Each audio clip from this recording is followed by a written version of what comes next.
الحمدللہ وحدہ والصلاة والسلام علی من لا نبی بعد اما بعد فقد قال اللہ تعالی فی القرآن المجید وفرقان الحمید وبرہان الرشید وارشاد العظیم اعوذ باللہ من الشیطان الرجیم براءۃ من اللہ ورسولہ الی الذین عاہدتم من المشرکین صدق اللہ۔ میں نے بسم اللہ الرحمن الرحیم نہیں پڑھی، اس لیے کہ اس سورہ سے پہلے بسم اللہ نہیں ہے، اور اس میں اللہ تعالیٰ نے بڑے سخت احکام دیے، اس لیے اس نے اپنے رحمان اور رحیم ہونے کا ذکر پہلے نہیں فرمایا۔ یہ سورہ توبہ ہے، اس کی پہلی آیت میں نے پڑھی ہے، باقی آیات کا میں آپ کو تھوڑا تھوڑا ترجمہ کو سناؤں گا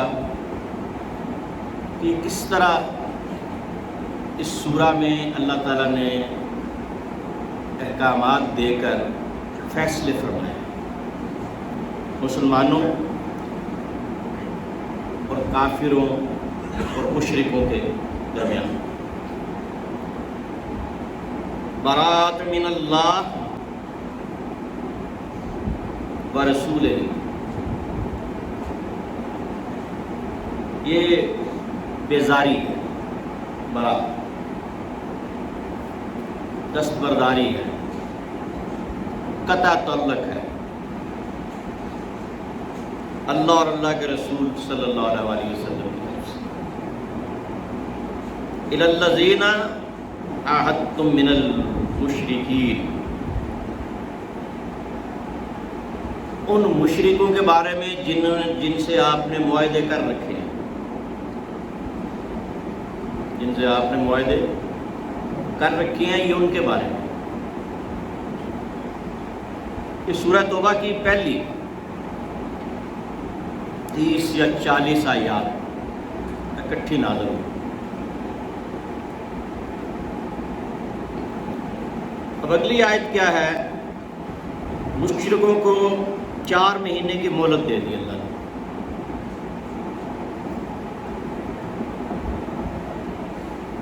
فَسِیحُوا فِی الْأَرْضِ أَرْبَعَةَ أَشْهُرٍ وَاعْلَمُوا أَنَّکُمْ غَیْرُ مُعْجِزِ اللَّهِ وَأَنَّ اللَّهَ مُخْزِی الْکَافِرِینَ۔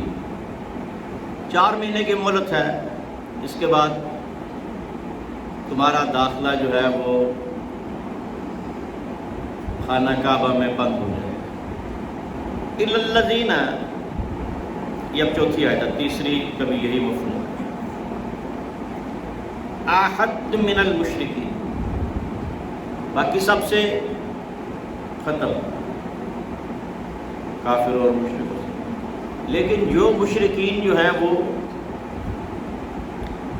انہوں نے معاہدہ کیا ہوا ہے، ان کے لیے یہ اعلان ہے۔ اب اس سے پہلے بسم اللہ کیوں نہیں ہے؟ یہ تو اللہ اور اللہ کے رسول کو ہی علم ہے اس بات کا۔ یہ سورہ انفال کے بعد آئی اور اس کے ساتھ ہی لکھنا شروع کر دیا، لیکن مفسرین کا خیال ہے کہ چونکہ اس میں بڑے سخت احکامات ہیں، اس لیے اللہ تعالیٰ نے اپنے رحمان اور رحیم ہونے کو اس سے پہلے نہیں لکھا، نہیں بھیجا، اس کی وحی نہیں نازل فرمائی۔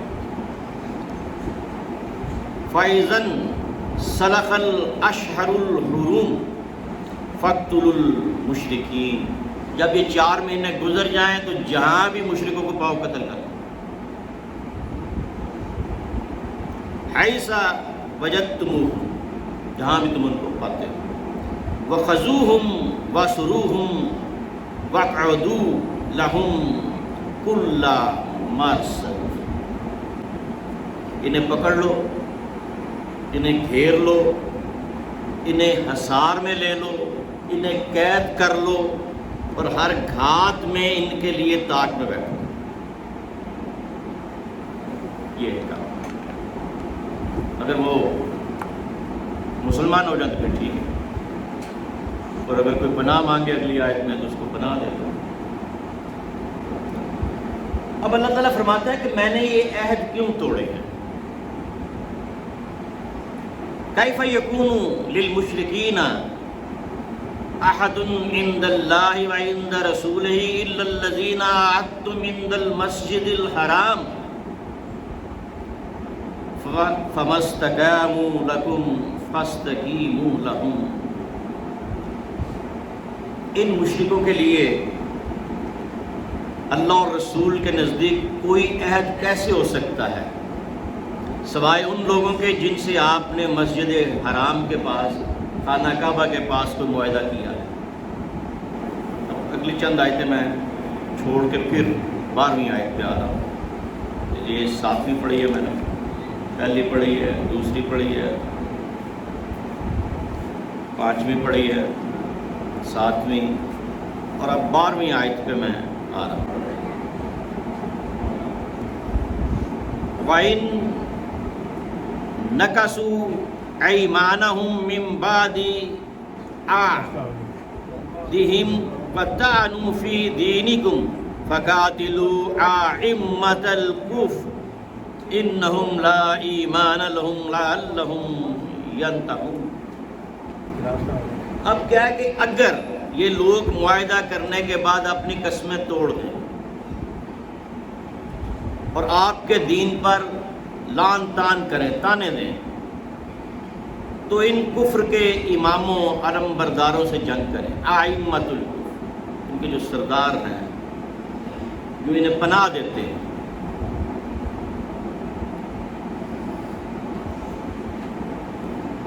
الا تقاتلون قوما نکثوا ایمانہم وہموا باخراج الرسول وہم بداؤکم اول مرہ. کیا تم ایسے لوگوں سے نہ لڑو گے جنہوں نے اپنی قسموں کو توڑ ڈالا، جنہوں نے معاہدوں کو ختم کر دیا، جنہوں نے مسلمانوں کے خلاف کام شروع کر دیا، اور جنہوں نے رسول اللہ صلی اللہ علیہ وسلم کو یہاں سے نکال دیا، اسی مسجد سے، اسی کعبہ سے، اسی مکہ سے، بے اخراج الرسول، جلا وطن کر دیا. یہ ہم کوئی پہل نہیں کر رہے، انہوں نے پہل کی تھی. یہ اللہ تعالیٰ فرما رہا ہے کہ ہم پہل نہیں کر رہے، مسلمان نہیں کر رہے، یہ کافروں نے پہل کی ہے کہ انہوں نے ایسے کام کیے ہیں، اور ان کی قسموں کا کوئی اعتبار نہیں. قاتلوہم یعذبہم اللہ بأیدیکم ویخزیہم وینصرکم علیہم ویشفی صدور قوم مؤمنین. ان سے لڑو، اللہ تعالیٰ ان کو تمہارے ہاتھوں سے سزا دلوائے گا، انہیں ذلیل و خوار کرے گا، ان کے مقابلے میں تم لوگوں کی مدد کی جائے گی. اب یہ امتحان کی باری ہے مسلمانوں.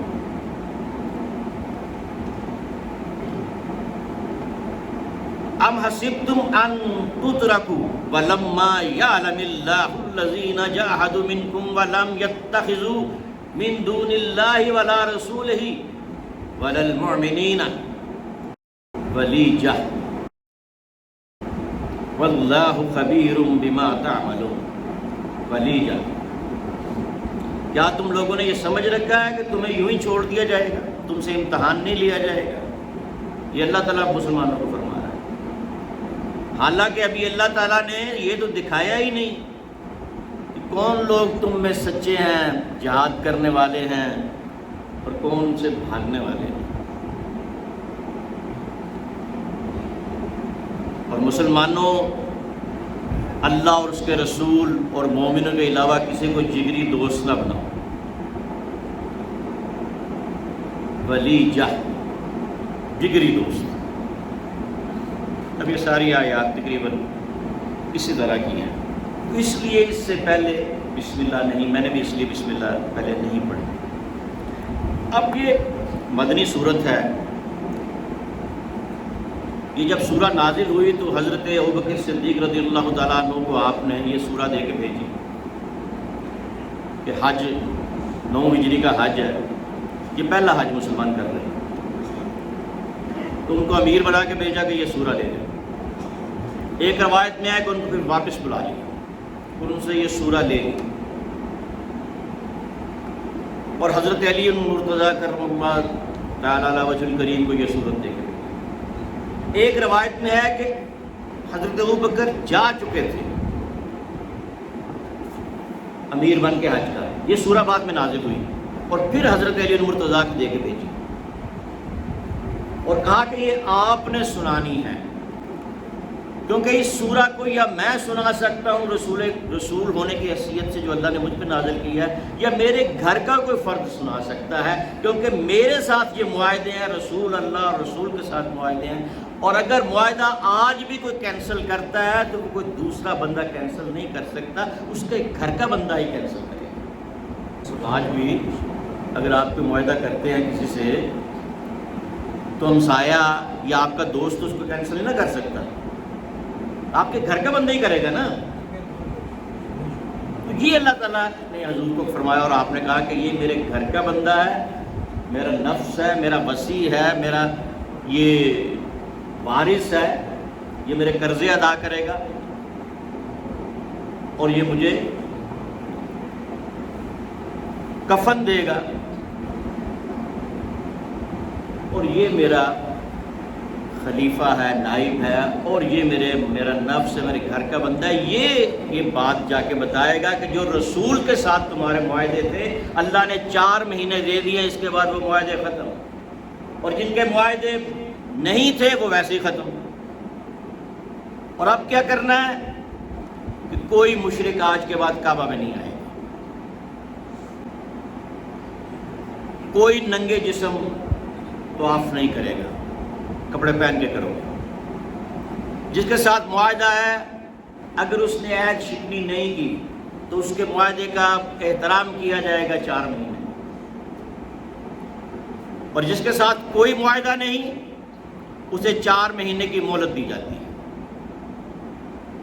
جس کے ساتھ معاہدہ ہے جب تک معاہدہ ختم نہیں ہوتا وہ اس کا معاہدہ قائم رہے گا، لیکن جس کے ساتھ کوئی معاہدہ نہیں اس کا معاہدہ 4 مہینے بعد ختم۔ 4 مہینے بعد اب تم جیسے کوئی ادھر نہیں آ سکتا، کوئی مشرک کعبہ میں نہیں آ سکتا۔ تو یہ وہ سورہ تھی جو حضرت علی مرتضیٰ کرم اللہ تعالیٰ علیہ وجہ الکریم کو دے کر حضور نے بھیجی، اور تمام زندگی حضرت علی مرتضیٰ نے ان آیات کو اپنی تلوار کی جو اوپر ہوتی ہے، کیا اس کو کہتے ہیں، میان کے اندر رکھتے تھے، تلوار کے میان کے اندر اس سورہ کو رکھتے تھے۔ تو یہ وہ سورہ ہے جو ما علینا